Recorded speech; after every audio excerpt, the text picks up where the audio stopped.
lagi dengan Bumi Ternak Klaten. Saat ini yang rencana kita mau bahas soal mengekstrak mengkudu untuk kemanfaatan bagi unggas petelur dan pedaging. Sebetulnya yang kita bahas kali ini merupakan penelitian yang dilakukan oleh guru besar IPB, Profesor Dr. Insinyur siapa? Profesor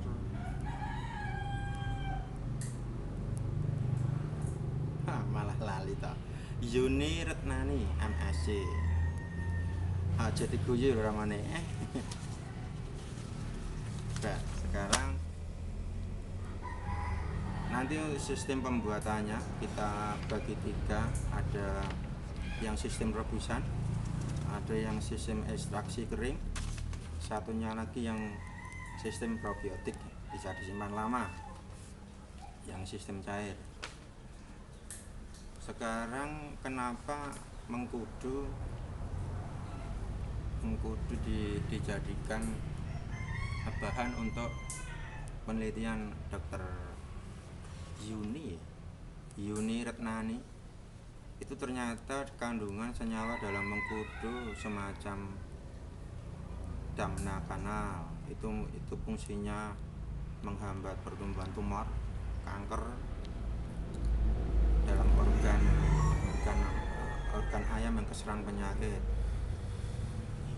menghambat pasokan nutrisi dalam aliran darah sehingga ATP yang abnormal dia tidak mendapatkan asupan nutrisi sehingga terjadi bunuh diri atau apoptosis, itu yang sering kita bahas di grup. Senyawa kedua terpenoid. Sini yang diambil yaitu yang jenis limonen, dengan fungsi kegunaan menghambat pertumbuhan sel abnormal. Kalau pada jenis yang beta karoten merangsang terbentuknya kelenjar yang berfungsi menghambat masuknya organisme negatif yang merugikan dalam internal metabolisme tubuh ayam itu sendiri. Seumpama ayam, bebek atau kambing dan lainnya kan bisa saja itu bisa disesuaikan dengan fungsi dan kegunaannya. Senyawa yang ketiga proferonin, dengan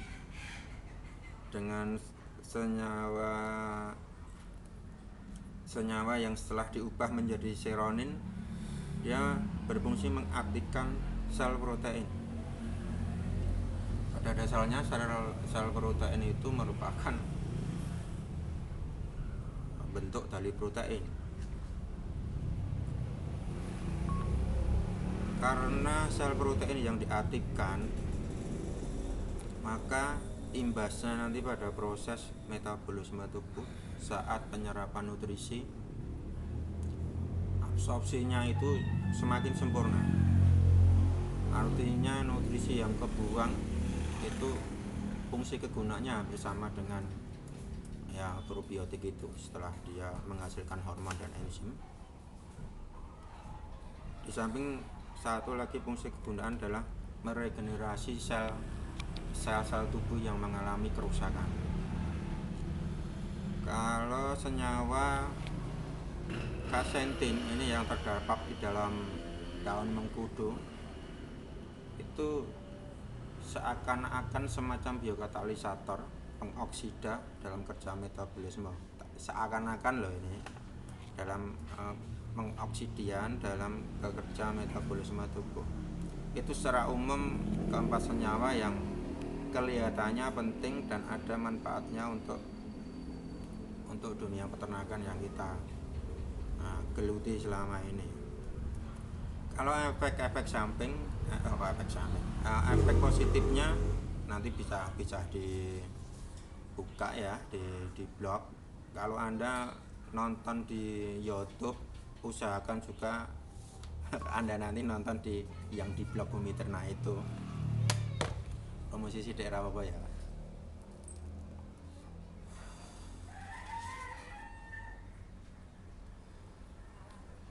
Nanti untuk fungsi kegunaan pada unggas yang tipe petelur sama daging anu aja ya, dibahas di yang di blog saja ya. Nanti kita bahas proses pembuatannya saja. Guys, ngono ya. Coba kita bahas dulu soal bahan-bahan yang kita pakai nanti. Sayang, ambilkan gula pasir sama IM yang ada di situ loh. Gula pasir sama IM. Ini daunnya, daun mengkudu.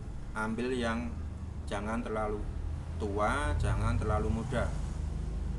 Seumpama nanti Anda mendapatkan daun yang kotor semacam ini, ada kutu kebulnya, kotor-kotor semacam ini, harus dibersihkan bersih hingga mengkilat kayak gini. Nanti usahakan bersih.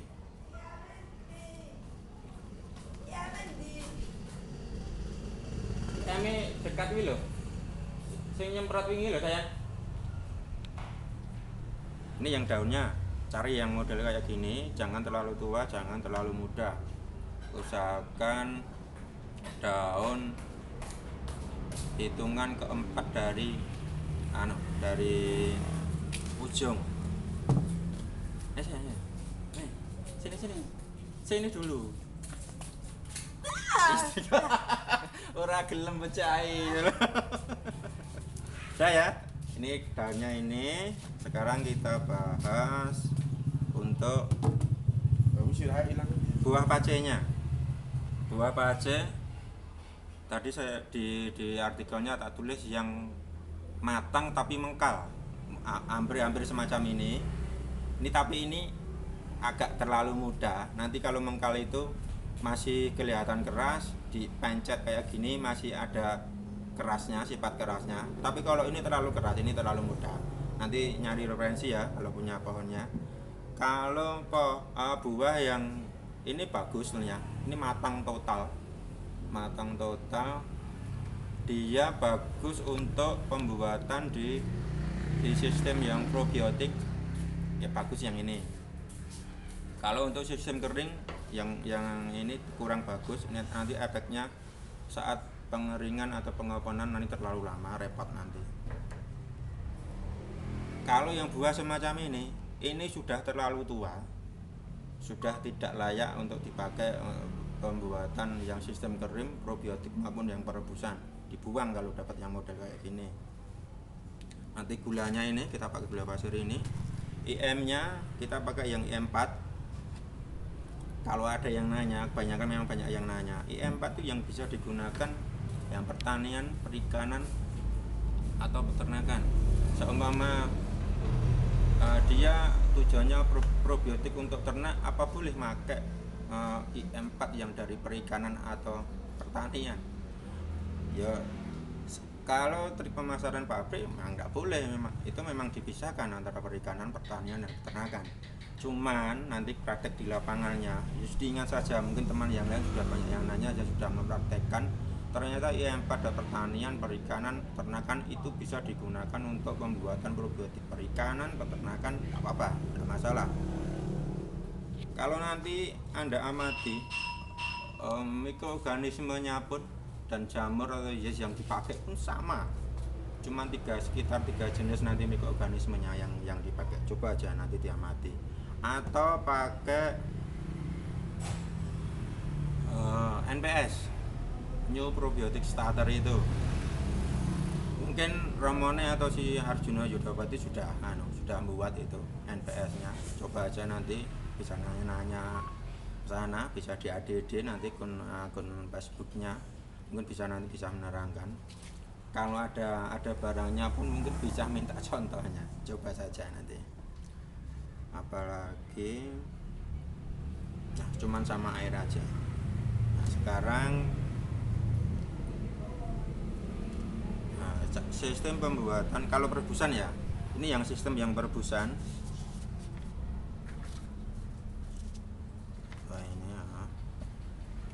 Sistem perebusan ini setelah daunnya nanti dicuci atau dibersihkan, mengkilat kayak gini, kotorannya yang bagian kebul-kebul ini udah dibuang semua.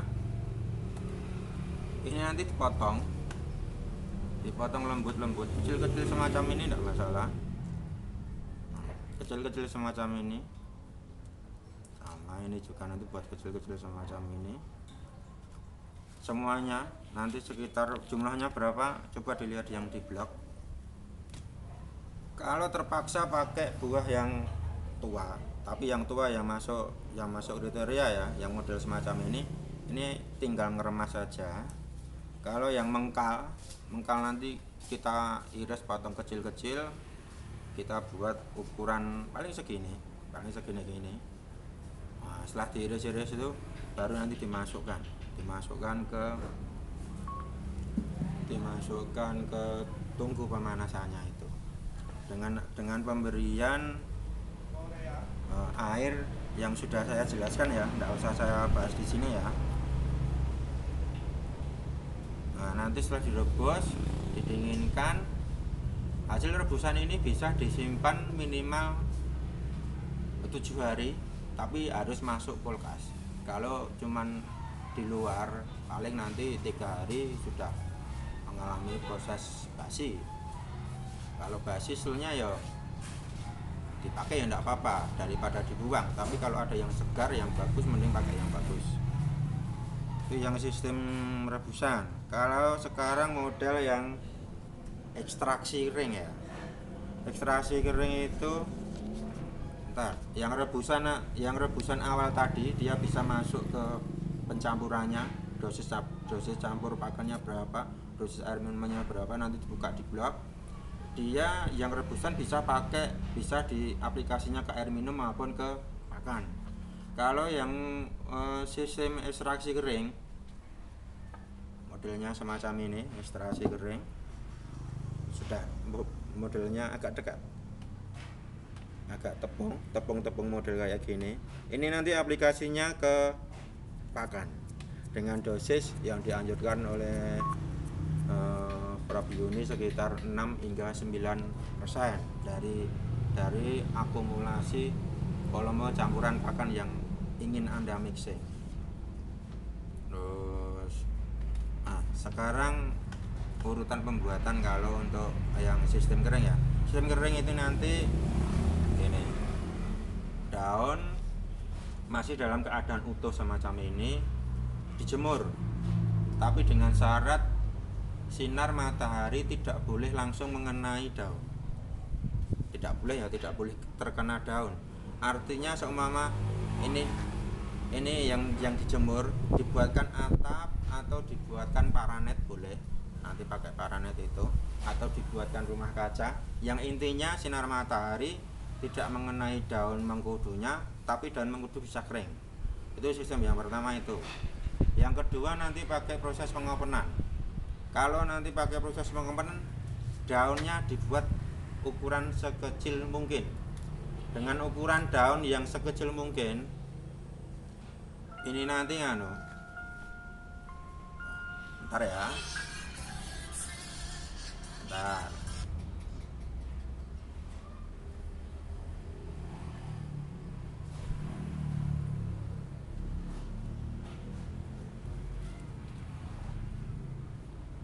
Kebak itu mau kebak itu. Nanti ya. Nanti kita lanjut. Mulai kebak nah. Sampai mana tadi? Pistol langsung. Oven, pengopenan. Pengopenan ini kita buat ukuran daun semakin kecil semakin cepat proses pengopenan dengan ketentuan suhu maksimal dalam oven 40 derajat saja. Nanti tingkat kadar keringnya berapa? Kalau Anda sudah nyoba sekali 2 kali, nanti Anda sudah tahu takaran tingkat keringnya itu berapa. Kalau sudah kering ya, yang namanya daun kering model semacam ini diremas gitu aja langsung hancur. Cuman kan ini masih homogenitasnya kan masih pada dalam partikel besar. Seumpama nanti tinggal dimasukkan ke dish mill sudah jadi tepung model kayak gini. Ini lebih enak, nyimpannya ya enak juga. Cuman kelemahannya dia nggak terbentuk enzim, nggak terbentuk hormon. Dia cuman ada senyawa yang terkandung dalam daun itu. Kalau ingin ada tambahan enzim sama hormon, yang Anda buat yang sistem probiotik, fermentasi probiotik itu. itu nanti ada enzim, hormon dan senyawa tertentu yang bisa terpecah dan diure, yang mana di dalam sistem perebusan atau yang sistem kirim ekstraksi ini dia nggak bisa terpecah, nggak bisa terurai. Tapi dengan proses fermentasi karena adanya pemberian mikroorganisme, nah pemecahnya nanti hasilnya dapat berapa jenis itu tergantung mikrobakteri yang Anda berikan. Semakin banyak jenis dan volume bakteri yang diberikan yang dibuat tujuan untuk starter, semakin bagus hasilnya dibanding seumpama Anda cuma memberikan bakteri 3 jenis saja. Tuh, kalau yang biostarter, biangmo, yang super biangmo itu yang produk bumi ternak itu kan ada 17 macam bakteri. Nah, ya lumayan harganya 200.000 per 100 mili. Itu sekitar 17 macam. Dia starter yang 100 mili bisa digandakan menjadi 2 liter, 2 liter bisa digandakan jadi 20 liter. Itu yang super biangmo. Sekarang kalau proses langkah per langkah pembuatan probiotik itu sama seperti Anda membuat probiotik toples. Nanti proses pembuatannya sama. Yang membedakan hanya 2 sistem awalan saja. Itu yang sistem yang pertama, bahan daun dan buahnya direbus, diambil airnya, dimasukkan di gester, setelah dingin gula, starter baru dimasukkan. Itu yang sistem pertama ya. Itu sistem yang kedua, buah dan daunnya dilembutkan, dihancurkan. Setelah hancur dimasukkan di gester, airnya yang 5 liter dimasukkan, starternya dimasukkan, gulanya dimasukkan, peram selama 21 hari sama seperti pembuatan probiotik. Nah, bedanya itu sistem. Tapi keduanya sama bagusnya. Cuman kelemahan yang terakhir tadi, saat kita pengambilan airnya, air probiotiknya kita harus meras karena di dalamnya masih ada ikutan ampasnya itu. Bedanya itu saja. Nah, proses perebusannya kalau yang untuk perebusan ada di dalam, coba kita tengok ya yang di dalam ya. Ini istri saya.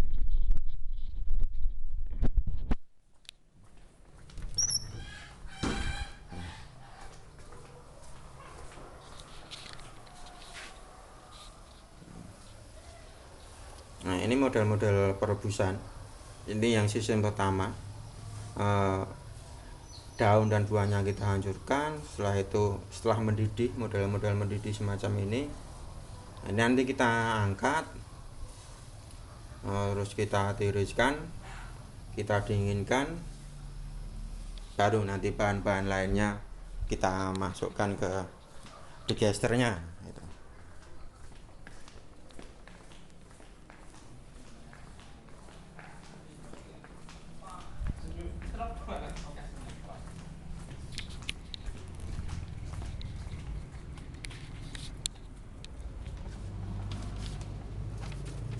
Ojo ketut kecoh iki saudara. Oke, seperti itu ya Kok sama pembuatannya kebak, kok secara praktis dan mudahnya saja. Wis kebak. Seumpama nanti teman-teman sudah mulai membuat, Iki wis pada 20 menit tinggal. yang terpenting itu berani mencoba dulu. Syuting. Jangan Anda cuma Pengisan ya wis sore. melihat kok kelihatannya sulit terus tidak berani nyoba. Nah, itu percuma modelnya semacam itu. Nyoba dulu, entah nanti gagal entah berhasil, yang penting dicoba. Itu intinya itu. Oke. Nah, warga AKS teman-teman dari Bumi Ternak ndak berani nyoba ya percuma. Sing kesuwen sing meguru ning AKS ora wani nyoba. Sementing tekad. Tapi yang namanya tekad kan harus ada perhitungannya, perhitungan matang baru kita melangkah. Udah, itu aja. Peace, salam ternak dari Bumi Ternak Klaten. Tidak, iki Pak, pijet iki Pak. Mana ini?